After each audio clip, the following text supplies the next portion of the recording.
मैं आज दीपावली के विशिष्ट पावन पर्व पर विश्व के सभी सनातन धर्म प्रेमियों को, सनातन धर्मियों को बधाई और शुभकामनाएं देता हूँ कि महालक्ष्मी की पूर्ण कृपा प्राप्ति कर वह अपने जीवन की समस्त मनोकामनाओं को पूर्ण करने में सक्षम हो सकें। मेरी और परम पूज्य गुरुदेव डॉक्टर नारनाथ श्री माली परमहंस स्वामी निखेश्वरानंद और परमहंस स्वामी सच्चिदानंद की पूर्ण कृपा इस पूरे ब्रह्मांड में व्याप्त हो, प्राप्त हो, जिससे वह अपने जीवन की सनातन धर्म की सभी और अभिष्ट साधना सिद्धियों, मनोकामनाओं, कर्मकांड इत्यादि के माध्यम से अपने जीवन की पूर्णता प्राप्त कर सके। मेरा भी सभी को शुभ आशीर्वाद।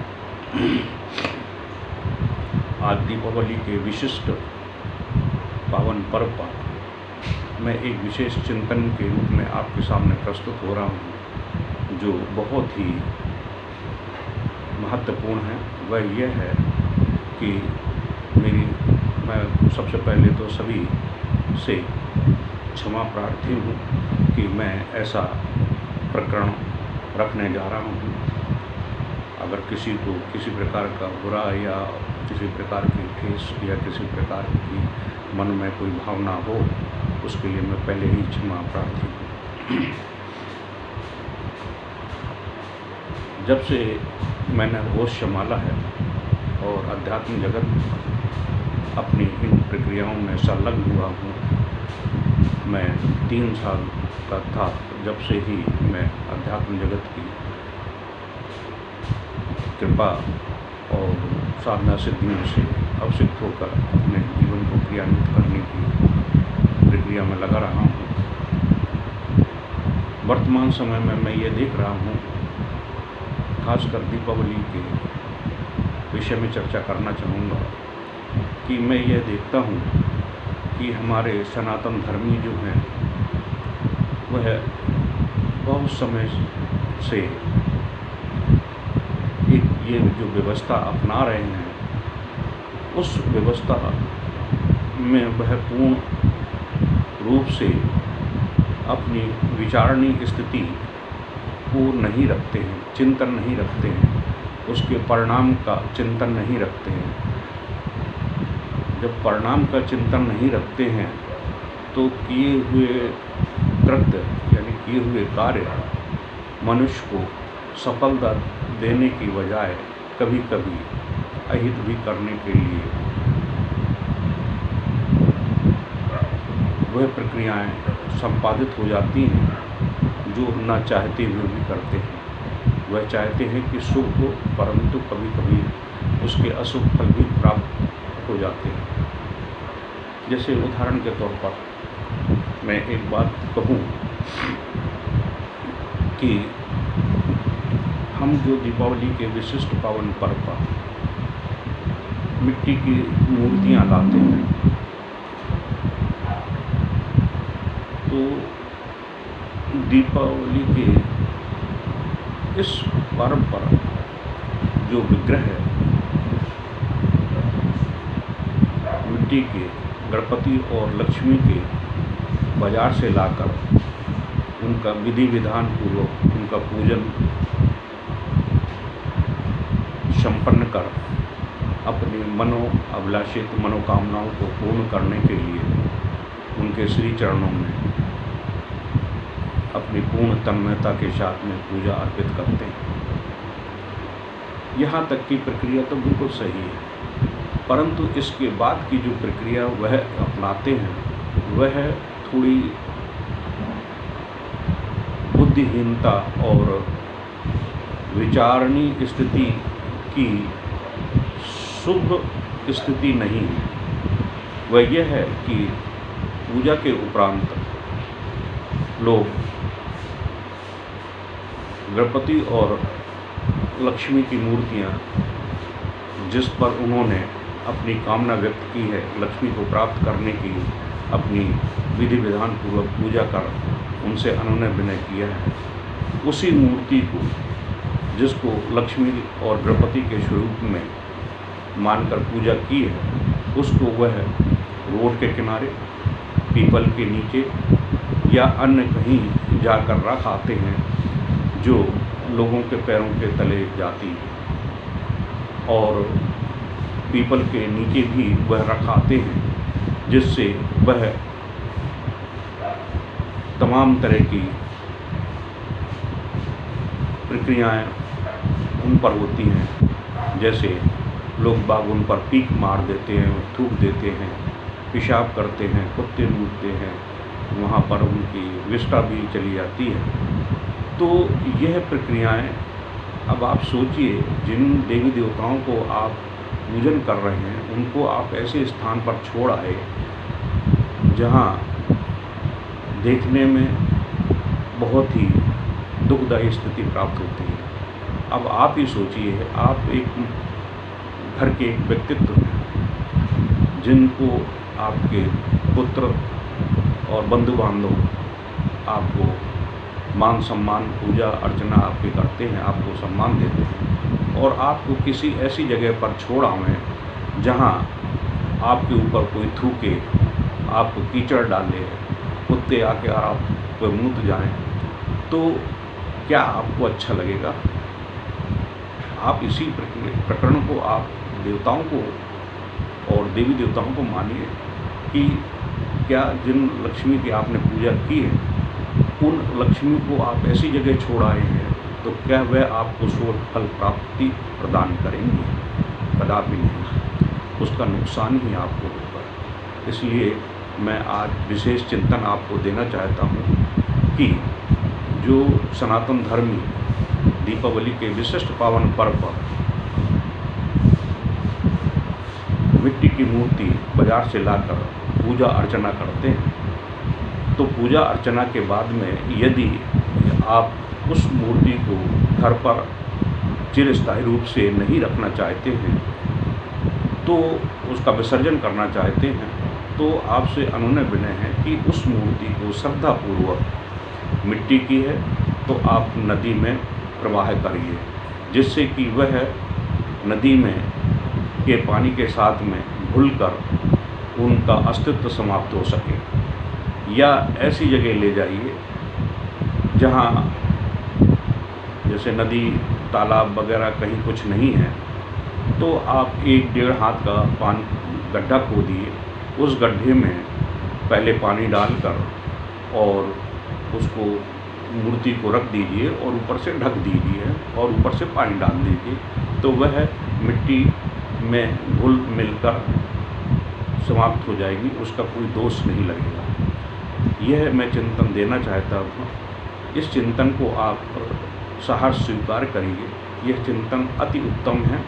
इससे जो अन्य धर्म के लोग हैं जो मूर्ति पूजा का विरोध करते हैं, उनका यहाँ तक कुछ सोचना कहना सही है कि जिन हम देवी देवताओं की पूजा करते हैं उनको पैरों तले डालते हैं। मूर्तियाँ हैं, चित्र हैं जिनकी हम पूजा अर्चना करते हैं, उनको उठाकर पीपल के नीचे या अन्य कहीं रास्ते में डाल आते हैं। ऐसा कदापि न करें। यह हमारे सनातन धर्म का अनादर है, हमारे देवी देवताओं का अनादर है। आप अनादर मत करिए। अगर आप मूर्ति की व्यवस्था सही ढंग से नहीं कर पाते हैं तो आप मत लाइए, आप केवल भाव रखिए, लेकिन इस तरह से अनादर मत करिए। इस तरह से हमारे सनातन धर्म की व्यवस्थाओं का अनादर होता है। आपसे अनुरोध है कि इस दीपावली पर्व पर आप जो ले आए हैं तो ठीक है, नहीं तो मैं एक चिंतन देना चाहता हूँ कि लक्ष्मी की कृपा आपको नित्य प्रति, जब तक आपका जीवन है, जब तक लक्ष्मी की प्रत्यक्ष रूप से उपस्थिति होना अति आवश्यक है, वह प्रत्यक्ष धन के रूप में, क्योंकि आज विनिमय का साधन मूल पैसा ही है। पैसा के बिना आपके जीवन में कुछ भी संभव नहीं है। अतः धन की नित्य प्रतिपल आवश्यकता है। तो दीपावली का एक विशिष्ट पर्व है जिस पर हम महालक्ष्मी की कृपा प्राप्त कर अपने जीवन को सुखमय बनाने के लिए, धन अर्जित करने के लिए, आकस्मिक धन प्राप्ति करने के लिए यथा योग उनसे अनुनय विनय और उनके पूजन अर्चन करते हैं। तो मेरी सलाह है कि लक्ष्मी को चिर स्थायी रूप से अपने घर में निवास कराने के लिए आप की जितनी सामर्थ्य शक्ति हो तो आप किसी धातु की मूर्ति को दीपावली के पहले पर्व पर यानी पहले से धनत्रयोदशी से पहले लाकर उसकी विधि विधान पूर्वक पूजा करें। वह धातु की मूर्ति पीतल की हो सकती है, तांबे की हो सकती है, पंचधातु की हो सकती है, अष्ट धातु की हो सकती है, सोने की हो सकती है, चांदी की हो सकती है या अन्य किसी धातु की हो सकती है। धातु की मूर्ति को आप लाकर उसका पंचोपचार पूजन करिए। उस मूर्ति को लाकर पहले शुद्ध जल से धोइए, फिर अगर छोटी बछिया जो गाय का बछिया होती है छोटी, उसका अगर मूत्र मिल जाए उस मूत्र में उसको आप धोइए। धोने के बाद में उसको उसी का गोबर लाकर बछिया का उस गोबर से उसको धोइए। तो उसके जितने भी दोष निर्माण दोष हैं वह समाप्त हो जाएंगे कि किस तरह से बनाई है, अशुद्धता से बनाई है, कैसे बनाई है, उसके सारे दोष समाप्त हो जाएंगे। फिर उसके बाद में आप उसे शुद्ध जल से धोइए, गंगा जल से धोइए। गंगा जल से धोने के बाद में उसे दूध से स्नान कराइए। कच्चा दूध हो, वो किसी का भी हो सकता है, गाय का मिल जाए तो अति उत्तम है। दूध के बाद में फिर आप दही से धोइए। दही से धोने के बाद में पुनः जल से धोइए। जल से धोने के बाद में फिर आप घी से उसका लेप करिए, यानी घी से स्नान कराइए और फिर जल डालकर फिर धोइए। फिर इसके बाद में आप शहद से उसको स्नान कराइए। शहद से स्नान कराने के बाद में पुनः जल से स्नान कराइए। फिर इसके बाद आप इन सारी चीज़ों को दूध, दही, घी, शहद और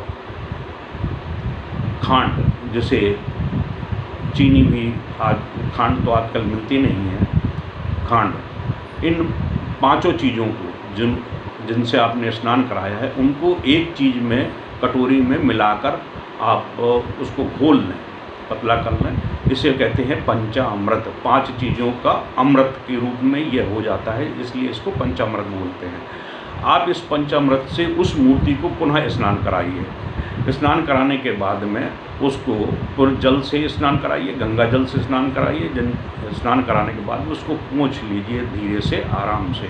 पोंछने के बाद में यह मूर्ति आपकी शुद्ध रूप से पूजा के योग्य हो गई।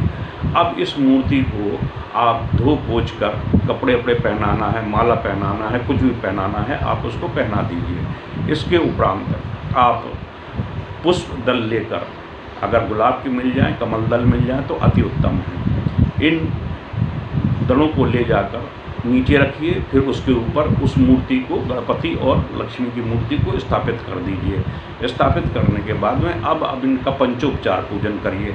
पंचोपचार पूजन में सबसे पहले आप स्नान की भावना पुनः करिए, स्नान कराइए कि महालक्ष्मी, मैं आपको मंत्र नहीं बोलना आता तो कुछ मत बोलिए। मंत्र संस्कृत में भी हो सकते हैं, हिंदी में हो सकते हैं, आपकी भाषा में भी हो सकते हैं। तो आप अपनी जो भाषा जानते हैं अपनी भाषा का प्रयोग करिए कि हे महालक्ष्मी माँ, आपको मेरा प्रणाम है। अपना नाम लीजिए, अपने पिता का नाम लीजिए, अपने बाबा का नाम लीजिए, अपने गोत्र का नाम लीजिए, हाथ जोड़िए कि मैं अपने जीवन की विशेष पुण्य उदय बेला में, जैसे उदाहरण के तौर पर मैं पूजा कर रहा हूँ तो मैं कहूँगा, मैं जगदीश प्रसाद आत्मज जयनारायण जियालाल उर्फ स्वामी ईश्वरानंद निखिलेश्वरानंद गोत्र से उत्पन्न महालक्ष्मी माँ आपकी पूर्ण कृपा प्राप्ति के लिए मैं आपका पूजन अर्चन करने के लिए तत्पर हुआ हूँ।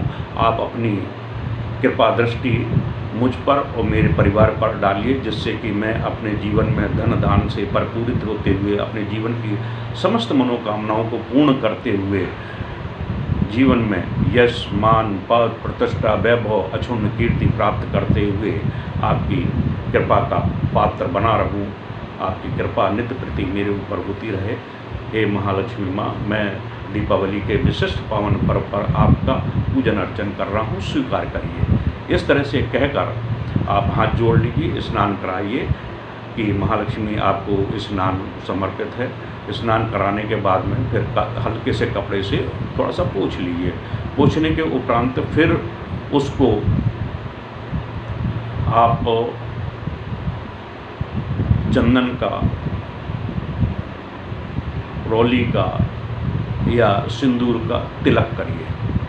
तिलक करने के बाद चावल के दाने, अक्षत जिसे बोलते हैं, अक्षत मतलब टूटा हुआ ना हो, बिल्कुल साबुत हो, उस अक्षत को लेकर मस्तक में उनके वो तिलक जहाँ लगाए वहाँ लगा दीजिए। ये दो चीज़ें हो गई। अक्षत के बाद में फिर आप पुष्प चढ़ाइए। पुष्प चढ़ाने के बाद पुष्पमाला पहनाइए। पुष्पमाला पहनाने के बाद में फिर धूप लीजिए। धूप का 3 बार उनका आग्रह कीजिए। एक आप चिंतन करें कि पैरों से लेकर नाभि तक, फिर दोबारा नाभि से लेकर हृदय तक, तीसरा हृदय से मस्तक पर, फिर 3 बार करने के बाद में फिर 3 बार पूरा इस तरह से आप करें तो ये 6 प्रक्रियाएं हो जाएंगी। 7वीं प्रक्रिया ऊपर से नीचे तक लाकर नीचे हिलाकर रख दीजिए। इसी तरह से दीपक का भी करिए। करने के बाद में ये 5 चीज़ें हो गई हैं आपकी। ये पंचोपचार पूजन कहलाती है। फिर इसके बाद में आप नैवेद्य दीजिए। नैवेद्य के बाद में आचमन कराइए। आचमन कराने के बाद में फिर हाथ में पुष्प लेकर अपनी मनोकामनाओं को व्यक्त करते हुए उनके श्री चरणों में डाल दीजिए। इस प्रकार से पंचोपचार पूजन हो जाता है। पंचोपचार पूजन के बाद में फिर आप जो भी आप अपन पूजन कर्म करना चाहते हैं, अनुष्ठान कर्म करना चाहते हैं, जो भी कर्म करना चाहते हैं वो करिए। करने के बाद में शाम को संध्या वेला में, जो संध्या वेला गोधूल वेला कहलाती है, जिस समय सूर्य अस्त हो रहा हो, गोधूल वेला का मतलब होता है कि जब शाम को गायें जंगल से चरकर अपने गांव में प्रवेश करती हैं तो उनके खुर से, पैरों से जो धूल उड़ती है वह अत्यंत ही शुभदायी होती है। इसलिए शास्त्रों में उसे गोधूल बेला बोला गया है कि वह बेला, वह क्षण जिस समय गायें चरकर अपने घर पर आती हैं तो उस समय लक्ष्मी का पूजन की व्यवस्था करनी चाहिए। क्यों? क्योंकि गाय को लक्ष्मी का प्ररूप माना गया है। इसलिए अगर जो गोधूल बेला में लक्ष्मी का पूजन करते हैं वो लक्ष्मी चिरस्थायी रूप से उनके घर में निवास करती है। क्योंकि गाय जंगल से चर कर आती हैं और घर में आती हैं तो दूध प्रदान करती हैं, घर के वातावरण को शुद्ध करती हैं। उनका जो मलमूत्र होता है वह शुभदायी होता है।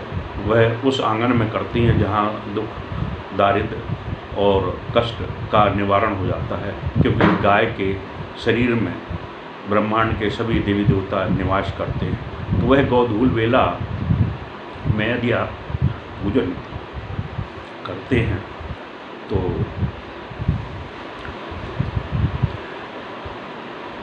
महालक्ष्मी की कृपा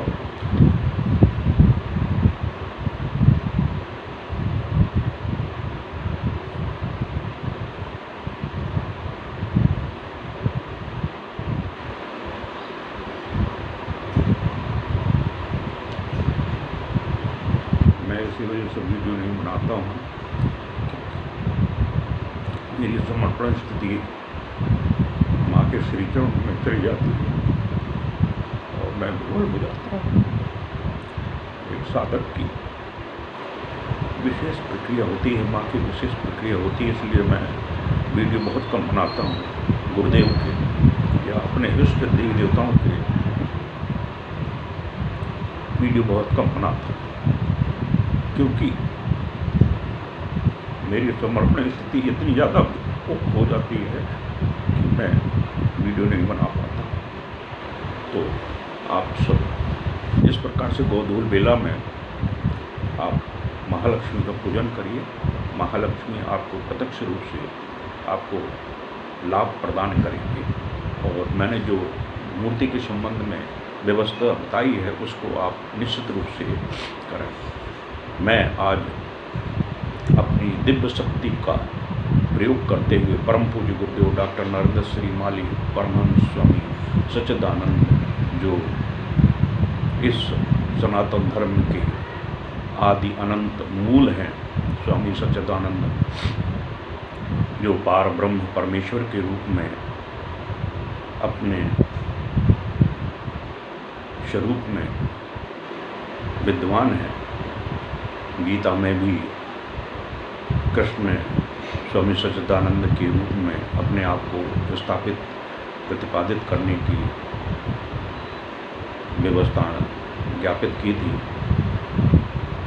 आज मैं सिंह लग्न की विशेष बेला में महालक्ष्मी की पूर्ण कृपा आप सभी को प्राप्त कराने के लिए लाइव रूप से प्रस्तुत होऊंगा। जो मेरे शिष्य हैं वह चैतन्य रहें और मैं दिव्य शक्तिपात के माध्यम से आप सभी को अवसिक्त करने की चेष्टा कर रहा हूँ। मैंने फेसबुक पर भी वह चीज़ डाल दी है, तो आप पूर्ण चैतन्य होकर सिंह लग्न बेला का इंतज़ार करिए। आपको लक्ष्मी की प्रत्यक्ष अनुभूतियाँ कराने में जो व्यवस्था होगी करने की कोशिश करूँगा। आप सभी को दीपावली की शुभ आशीष आशीर्वाद। जय माता।